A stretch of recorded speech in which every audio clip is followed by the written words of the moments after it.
Ooh, is that a candy toy in your pocket, or are you just happy to see me? What's up, YouTube? My name is Achilles. Today, since Kamen Rider Saber just ended, we are ranking all the Kamen Rider Saber riders, whether that be from looks or just personality, or whether I just like them as a character. It's all on the table, and there's a lot of riders to get to, so let's get to it. First up, Saber himself, Toma, Brave Dragon. Everybody in chat is saying C tier. I'm not gonna disagree with that. The suits are cool. His story just wasn't working for me. He does got that drip though. As a character, Toma has the best drip of any rider, probably in the past couple years. Kamen Rider Blades. Rentaro, absolutely my favorite character this whole season. Probably carried half the season for me.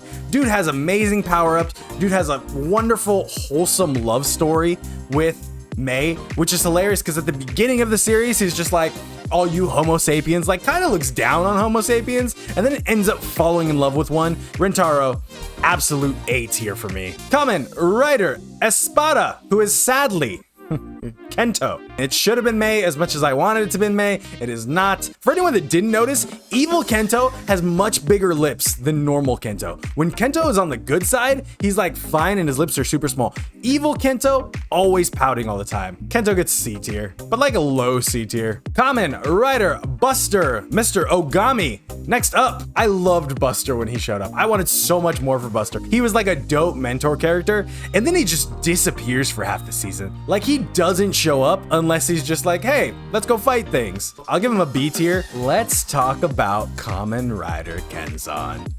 aka Ren. If you visited the stream over at twitch.tv/Achilles, where we streamed the newest episodes of Saber every single week, you know that we have kind of a tradition here. It's hashtag Ren sucks. There's no other way to put it. This is a very easy placement. Straight up bottom of F tier. He gets no rank, he goes in the trash can. All right, hold on. There's a trash can. There he is inside of the trash can. Next up, Kamen Rider Slash. What's this dude's name? Oh, Daishinji. Everyone's saying A tier. Hilarious, awesome. He did have that really awkward part with Toma where he like wouldn't trust him, and then he heard like the sound of his blade and he's like, okay, I trust you now. But yeah, I can see Slash above Buster and B tier. Now, Kamen Rider Calibur, technically 3 people. Where are we putting it? The suit is best. I will agree that this suit kicks ass. The original one I love the most. Hayato was the weakest, and I think both of their redemptions were terrible, actually, because they didn't really have redemptions, but by the end, for them to just be all of a sudden good, I think that was dumb. But I like Sophia. Sophia's dope. I'm gonna put them in B tier, just because I like them as individuals. I don't know if I like them as calibers. Saikou started out as just a sword, then became Shadow Man, then ex-swordsman, a comic book. Yuri is an A tier for me. There's no question about this. Yuri, I think, is one of the best characters of the season. I think every interaction he has throughout the season is fantastic. He was one of the only characters that was true to his character throughout the entire thing. Next up, Kamen Rider Sabella, Rika. There's a little Instagram called Siblings or Dating. That was kind of the running joke through the season. Were Rika and Durandal siblings or dating? To be honest, the verdict is still out. Rika, for me, is the biggest missed opportunity in Saber. Her and Durandal could have been the same character. It could have been Rika the entire time.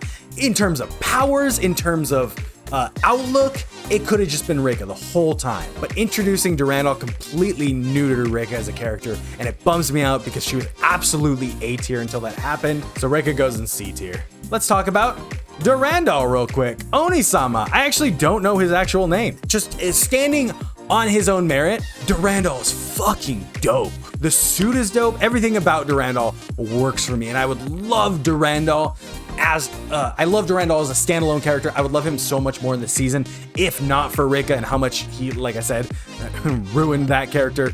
But everything else around Durandal is insanely cool to me. A tier Durandal. The scene with him at the end of the season where Rentaro comes into them training and Durandal's just like, what time? He knows the assignment. He knows what he has to do. Oh, what the What's this dude's name? Kamen Rider Solomon, kitboshed suit, Frankenstein, and it looks that way. It is torn up in the season. Like every close-up shot on it is just bad. It doesn't even look that cool, but he's also just kind of the like evil maniacal laughing guy of the season, which sucks in the season that we have two evil maniacal laughing guys. F tier, easy F tier.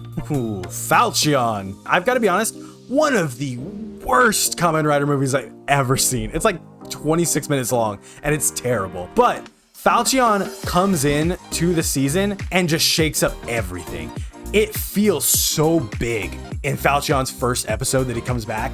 Like he's a dog. He's a rabid dog, the way the Master of Logos puts it. And he absolutely lives up to that name. The suit, kind of biased because I still like orange. The suit is super sick.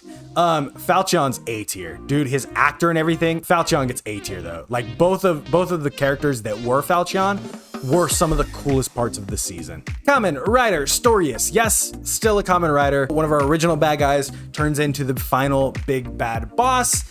He's mad that no story is original. His Henshin though, one of the sickest in the season. In a season where I hated most of the stock footage Henshins, his Henshin went above and beyond. It was insane, and we only saw it a couple times. Storius goes in C tier. He's not quite F tier. I don't like hate him. Whether his motivations were dumb or not, whatever. Where's May? Here, we'll put her in just for fun. May started out super annoying, became literally one of the best characters in this show. So May goes A tier. But I can't put her on this list because I'm ranking writers, and Toei would for some reason give other characters 2, sometimes 3 swords, or would rather turn the other female protagonist into a book, into the gimmick, than give May a sword, and I will not stand for it. Please join me in petitioning for May to become some kind of rider, whether that be Espada, Maester of Logos would be dope. I just need May to have a sword. Please, Toei. I don't even need her to use it well. I just need May to have a freaking sword.